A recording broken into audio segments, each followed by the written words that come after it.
Hi, I'm Jessica the Museum Guide, and today I'm here at the Hellfire Caves in West Wickham to explore conspiracy theories, debauchery, and the Hellfire Club.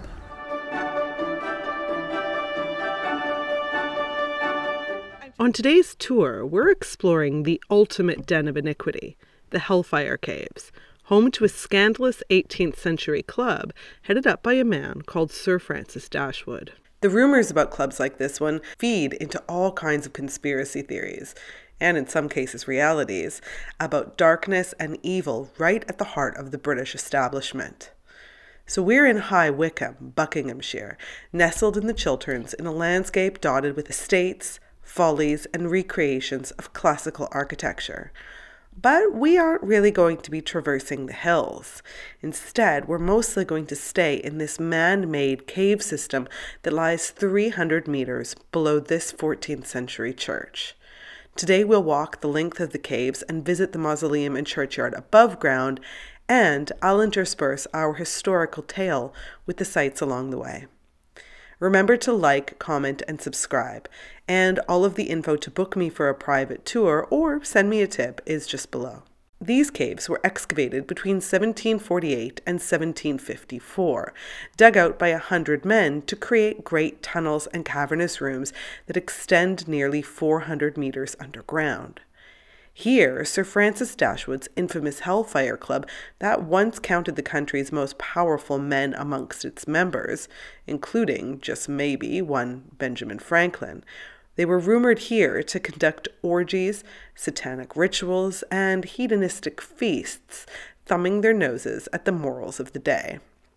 Now, Dashwood was, shall we say, a colorful character. He believed in hedonism and satire above all else. He was inspired by other secret societies across England and Ireland at the time. Here he is in all of his Ottoman-inspired evening regalia, ready for a meeting of the Divan Club and perhaps an orgy. His motto for the Hellfire Club was "Fais ce que tu voudrais." Do what thou wilt, a philosophy of life inspired by François Rabelais, the 16th century satirical writer of the wild, grotesque, and bawdy.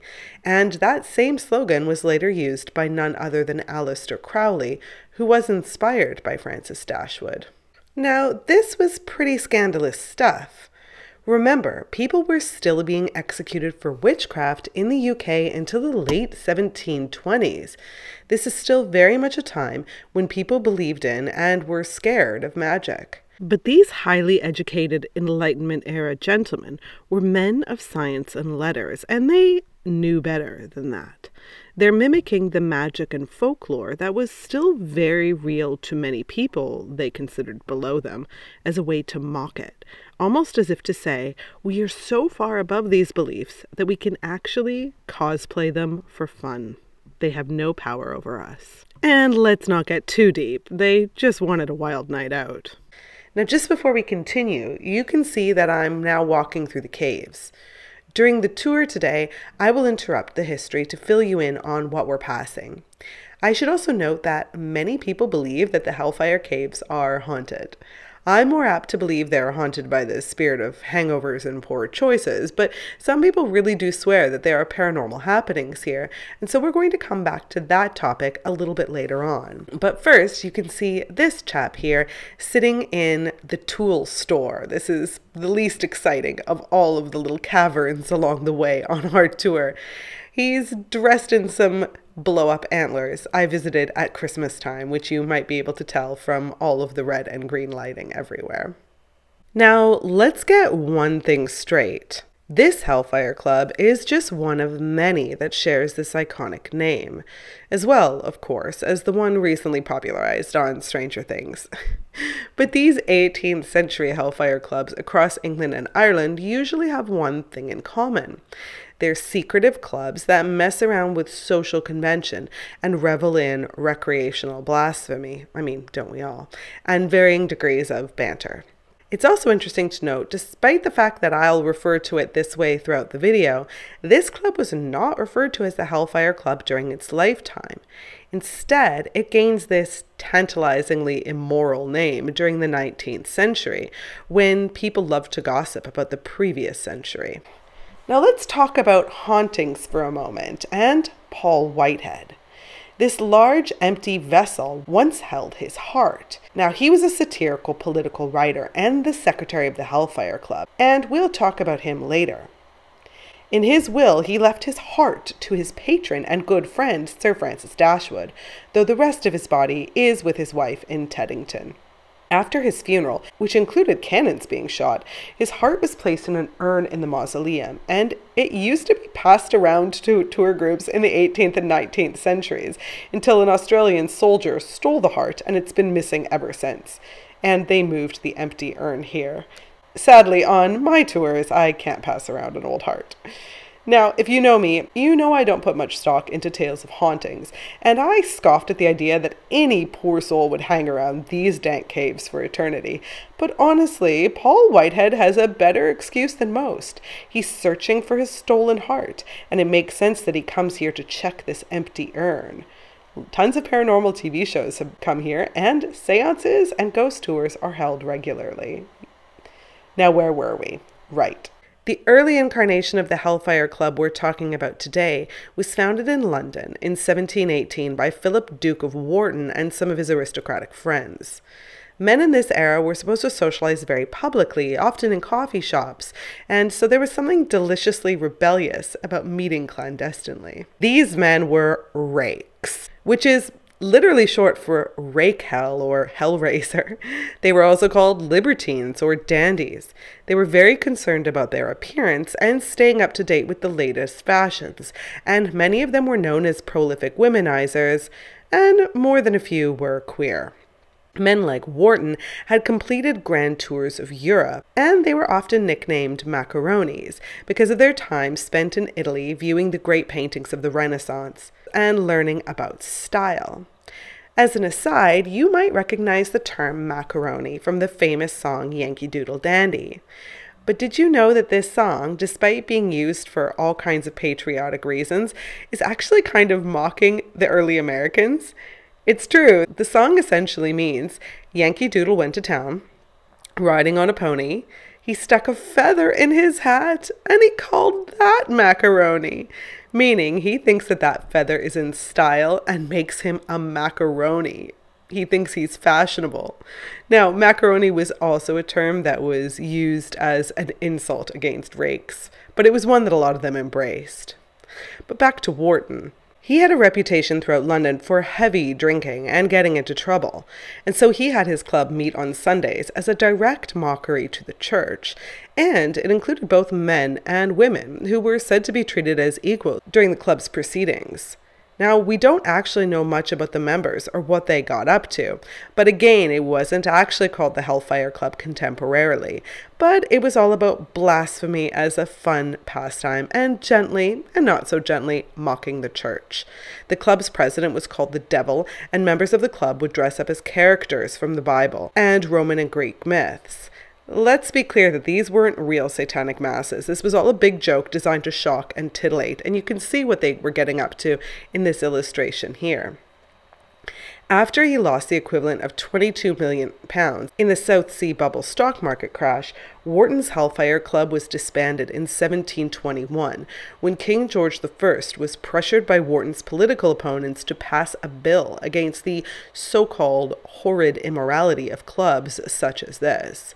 However, Wharton did love his secret societies, and the next year he became the Grand Master of the Freemasons of England. For more info about the Freemasons, watch my video about the 12 strangest museums in London, just linked above. Here on the wall, you can see the Roman numerals for 22. And nobody actually knows why or when this was carved here.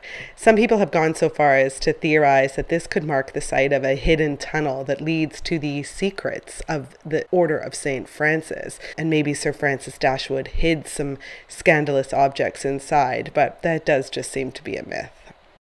Now, 15 years after Wharton's death, another libertine, Sir Francis Dashwood, would resurrect this Hellfire Club like a phoenix out of the ashes.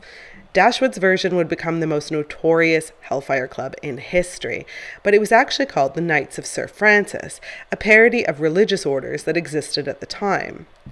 Dashwood has a lot in common with Philip, Duke of Wharton. He was thrust into British high society and political life very young when his father passed away, and he inherited vast estates and the title of second Baronet of Dashwood of West Wickham. And then he took off on his own rakish exploits during a grand tour of Europe, where he impersonated King Charles XII of Sweden while in Russia and attempted to seduce Anna Ivanova, later the Empress of Russia. During his travels, he picked up a fondness for art, literature, and brothels, of course. Now, let's pause for another moment here because it's time to talk a little bit about Benjamin Franklin. He doesn't appear in our historical narrative until a little bit later on, but this is his namesake cave. He's dressed up for Christmas, as so much of the caves are, and poor Franklin, he probably only visited the Hellfire Club a few times, but he's immortalized here as if he was the head honcho. We're going to talk more about him later on. Now, in 1729, Dashwood spent time in Italy visiting a number of monastic communities, and when he returned back here to England, he connected with others who had traveled and joined a lot of clubs, like the Divan Club that we saw at the beginning of the tour. He decided to create his very own club, the Hellfire Club, which he said was meant to be in direct contradiction to nature and reason. Think of it as an anti-Enlightenment meeting of Enlightenment-era gentlemen. Meetings included grand banquets, drinking to excess, fake satanic rituals, and wenching. Wenching, I love that. Now, if this shocks you for the era, it shouldn't. Watch my video about the strangest pubs in London and you'll see some very graphic plaster tiles found at the Old Cheshire Cheese that date roughly to the same time period. The men originally met at pubs, including the George and Vulture Tavern in the city, which I include in my tours about the secrets of old London. The Society's meetings occurred twice a year, and the invite list is thought to have been immense. But of course, like Wharton's version of the club, no records survive. The records for this club were burned in 1774.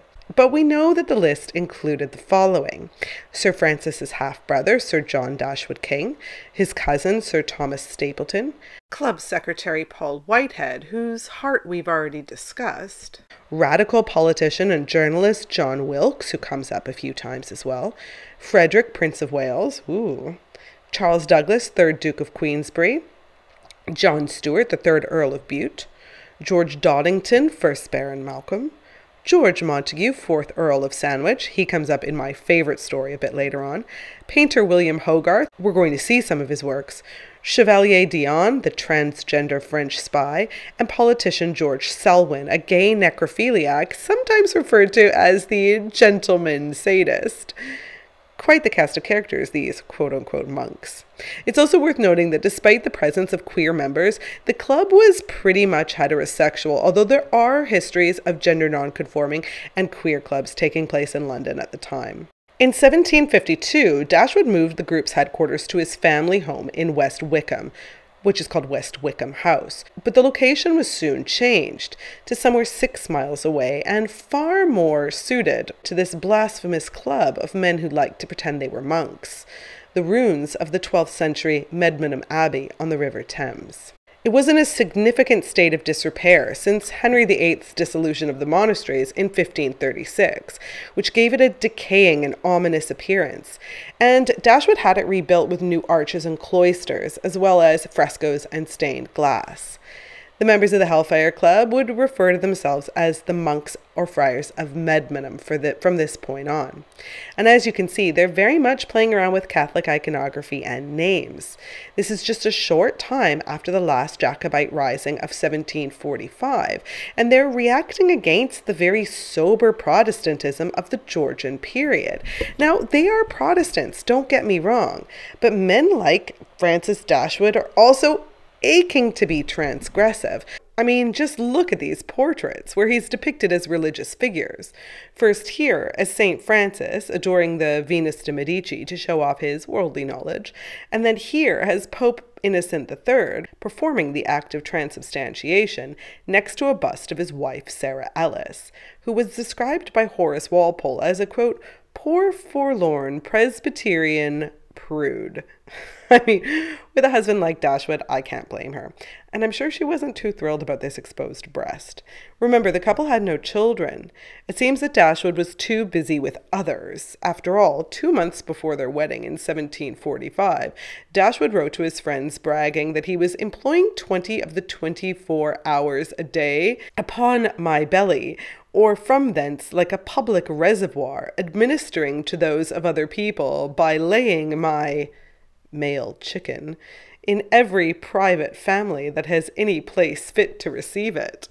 Essentially, he'll put his member wherever he can get it. Now, at the same time he was restoring the abbey, he also began work to restore this 14th century church, St. Lawrence's Church, sitting atop the hill and dominating the skyline of the area. It's located directly above the caves.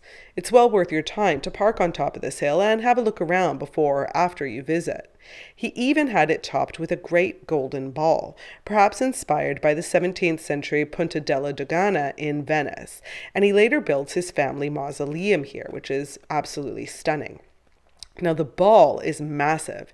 It's said to be large enough to seat 10 men, and some say that meetings of the Hellfire Club were actually held inside, but that does seem like a bit of a stretch. Although John Wilkes did say it was the best Globe Tavern he'd ever been in. Now we're approaching the largest of the caverns, the Banqueting Hall. According to local legend, we're now exactly beneath St. Lawrence's Church. This was a fitting location for such debauched nights out, in perfect juxtaposition of the sanctity of the church and its great golden ball above. We're in the depths and depravity of the caves and their sacrilegious meetings. Really take in the vastness of this space, a testament to the skill of the miners. The alcoves are also giving me the no feeling, remembering that there used to be beds inside of each of these. It's true. The caves were decorated with all manner of phallic symbols. And you can also see these haunting images of devils and skeletons the whole way through.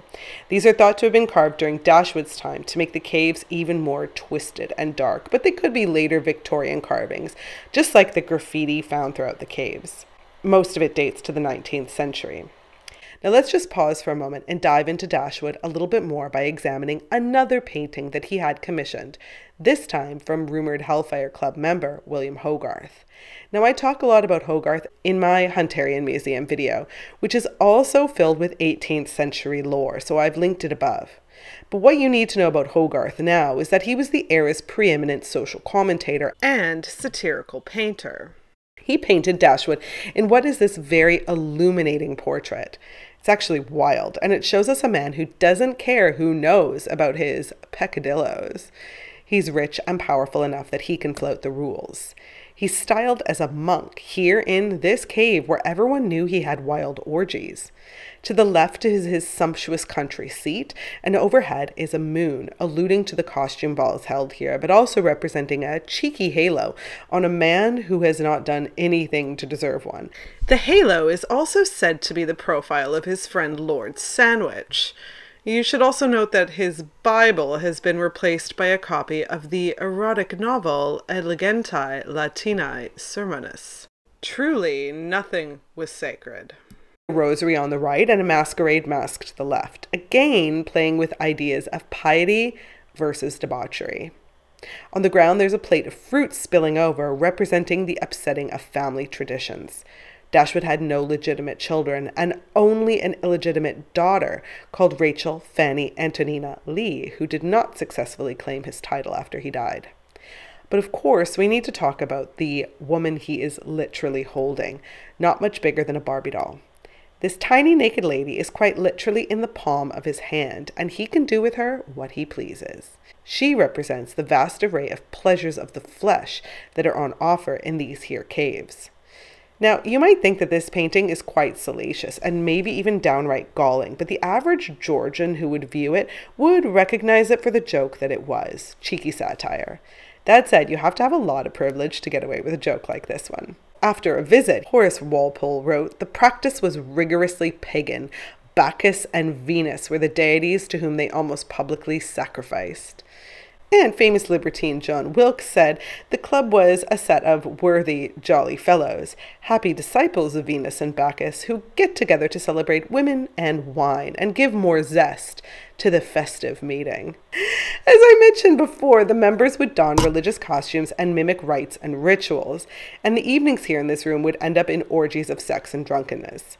Locals whispered that the goings-on were satanic in nature, but in reality, it was just privileged rakes having a wild night out. Now, these wild nights out maybe did attract Ben Franklin, who is associated with more than one scandal here in the UK.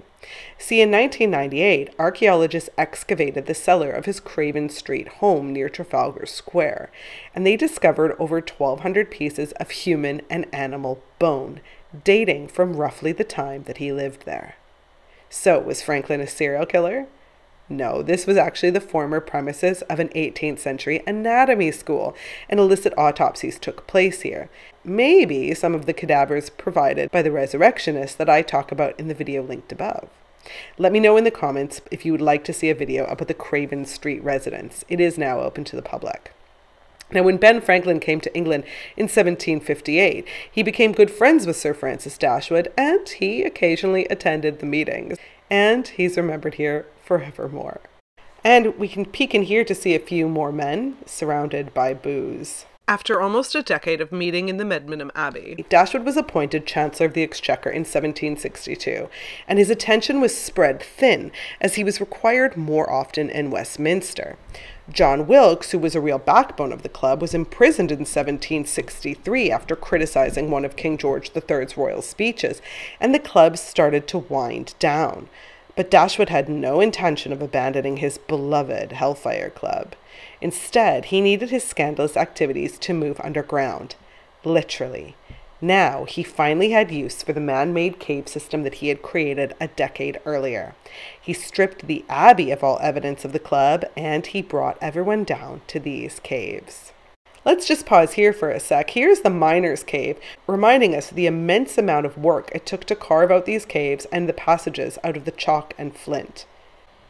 Now here we are at the river Styx. To get to the inner temple where the mock rituals would take place, you needed to cross this river, so named for the river in Greek mythology that separates Hades from the mortal world. I have to say, the best story that I know of that took place down here has to be the Baboon incident. It explains the political fallout between John Montagu, the 4th Earl of Sandwich, he of sandwich fame, when he demanded a handheld snack while gambling, and John Wilkes.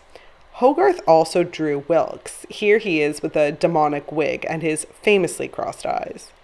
According to lore, Wilkes wanted to play a practical joke on the Earl, so he acquired a baboon — exotic animals were far easier to get a hold of back then — and dressed him up to look like the devil and hid him in a chest.